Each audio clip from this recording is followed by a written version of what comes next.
ардақты арыннан аттамаған тілдеп жүрген жандар армысыздар. Бүгінгі әрбір ой қоғамның талабына орай көтеріледі. Бүгін 30 жылдан кейін болса да, ештеңе кеш жақсы қазақ тілі, халықаралық қазақ тілі қоғамның көтерілгеніне өзім ризашылығымды білдіремін.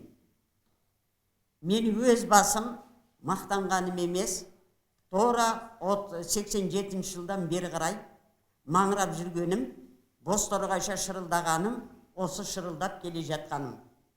Бірақ мен солай бола тұрып, құрғақ шөппенен аузымды сүртпеймін. Ептеген болса да, жылжуымыз бар, мойынсыну бар, толық мойындау жоқ. Несін оны жасырамыз біз?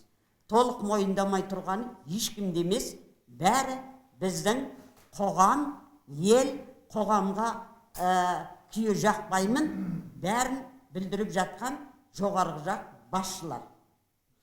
Тіпті егер бұлай жай айтқанның өзінде, анау 97 жылы, 96 жылдардағы парламентте де осы жөнінде мен көп айтқанмын.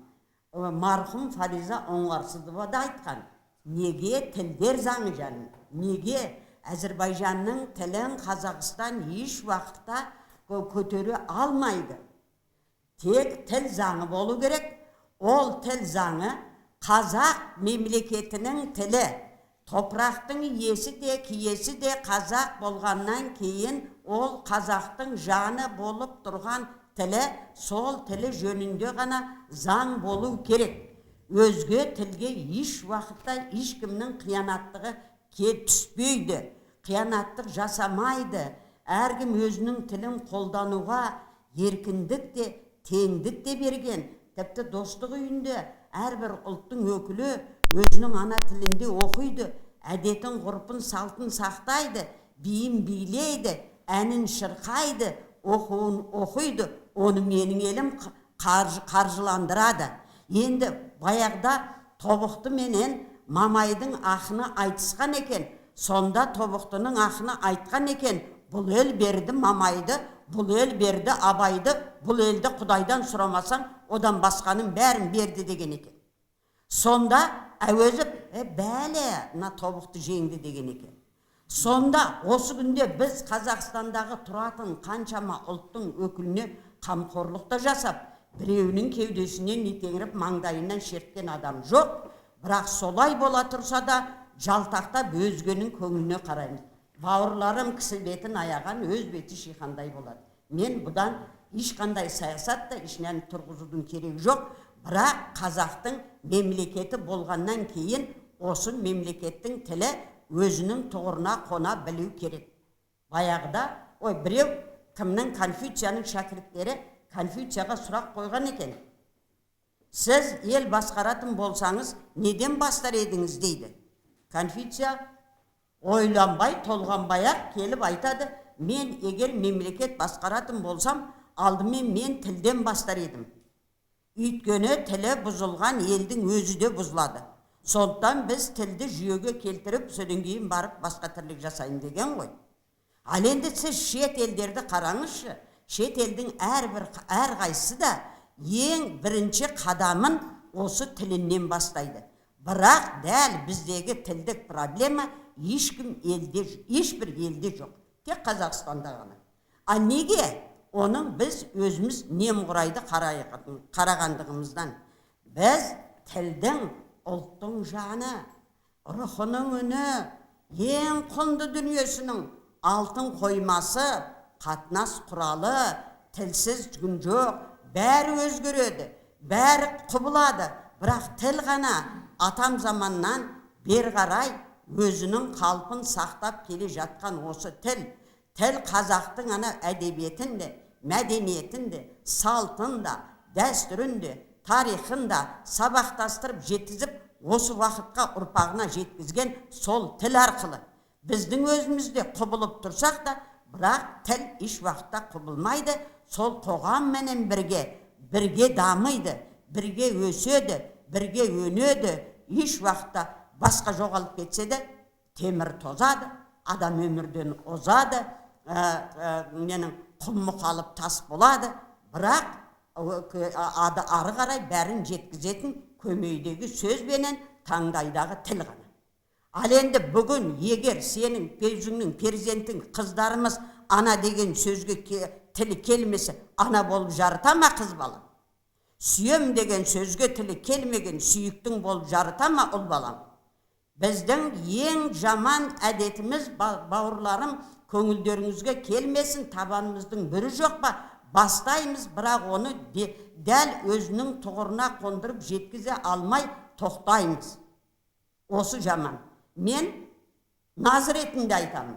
Қазақ тілі қоғамында сынаймын. Кезінде әбден сынаған да, айтқам да, бірақ кімге сынасаң, бір нәрсе айтсаң, сенен жаман адам жоқ, сені шеттетіп тастайды. Қазақ тілі қоғамның да, Қазақстан Халық Ассамблеясының да, парламенттің де, сенаттың да, президенттің де, қайсының болса да, еш қайсынан қазақ тіліне еш нәрсе керегі жоқ, үш-ақ нәрсе керек. Қазақ тіліне талап керек, қазақ тілінің қажеттілігін арттыру керек, қазақ тіліне сұраныс болу керек. Ал неге соны? Кім Смағұл жаңағы керемет айтты. Біз қазақ тілін парламентте отыр, Қазақстанның мемлекеттің парламентінде отыр, бірақ қазақша білмейді. Ал сіздер маған сенсеңіздер, Қазақстан Халық Ассамблеясының 9 адамды сайлады ғой. Сол 9 адам сайлаған кезде де айттып, жармасып қайта екеуі қазақ болсын дедім. Сонда мен айтайын, сендер еш болмаса менің 9 адамға дауыс бір дегенде дауыс беретін құқым жоқ. Бір, екіншіден, еш болмаса сайла, не үшін сайлайсыздар? Бір, екіншіден, не үшін, еш болмаса сайласаңыздар, қазақ тілі білесің ба, білмейсің ба, қазақ тілін критерий етіп қояйықшы дегенмін. Сонда мені бүйтіп шеттетіп тастап, кейбір кейінгі кезде тіпті кейбір жиындарына да қатыстырмайды. Қазақ тілі қоғамында сондай болған, несін оны мен жасырмаймын, мен Құдайдан жасырмағанды қазақтан жасырмаймын. Шындыққа келуіміз керек. Бір нәрсе десең, дәл шындықты айтқан. Бауырларым, шындықтың шамы дарияның астында да жанады. Қазақ Төле би не дейді? Халқыңа әділ бол дейді. Дұшпаныңа қатал бол дейді. Досыңа адал бол дейді. Адал болайықшы бір-бірімізге. Абайдың мына біздің мемлекет басшысының Тоқаевтың бүгінгі таңдағы көтеріліп әділеттілікті ең бірінші айтқаны, мен сонысына ерекше ризамын. Сол әділеттілік болу керек, шынайы шындық болу керек. Біз шындығына келгенде асауға бармыз, бірақ жасауға жоқпыз. Қай уақытқа шейін сөйтеміз? Мына топырақтың байтақ дала тұлпар шапса тұяғы, мұқалатын сұңқар ұшса қанаты талатын мына топыраққа кім ие болады жаным? Қазақ болмаса. Ал енді қазақ өзгенің итеріп жатқан жоқ қой.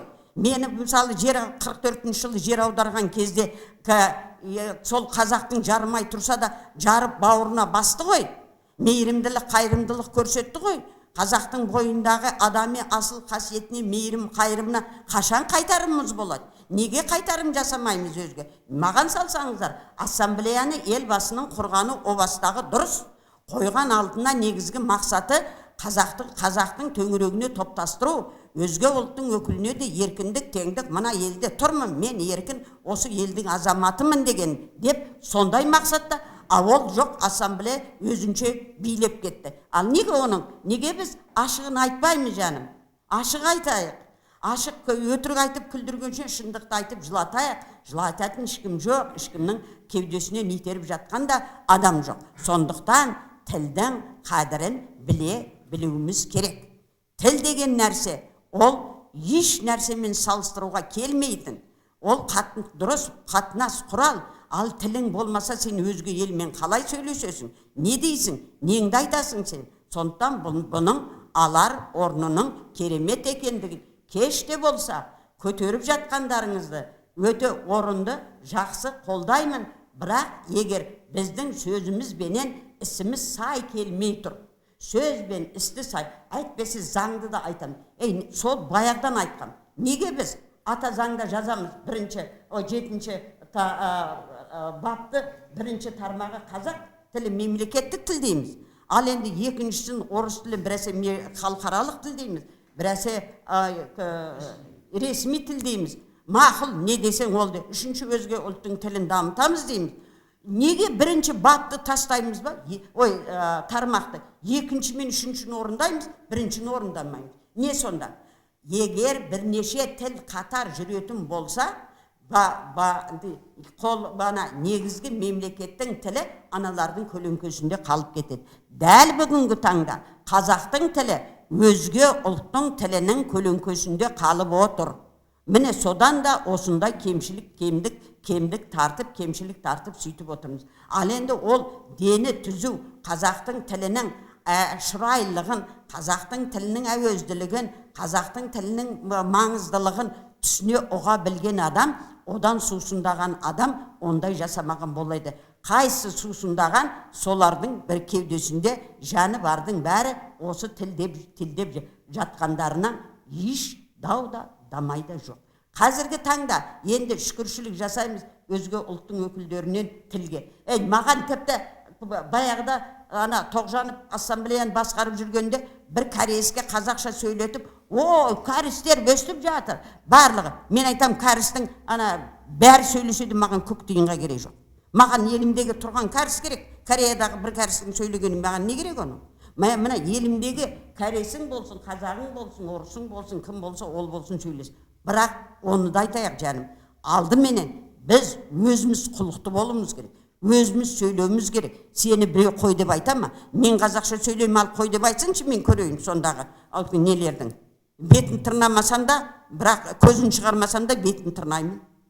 Сондықтан тіл ол ұлттың жаны, мемлекетті кетер.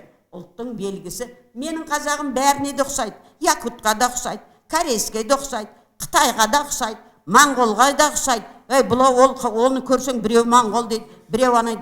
Бірақ қазақты қазақ етіп отырған не? Қазақты қазақ етіп отырған бірақ тілі ғана. Сол тілге ие болайықшы. Ахмет Байтұрсынов неге біздің ата-бабамыздан айтылып кеткен сөздерге ие болмаймыз?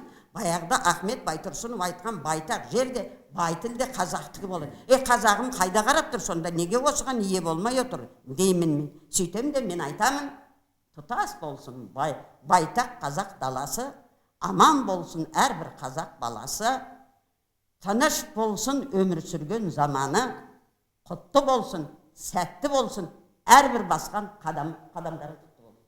Қолдаймын.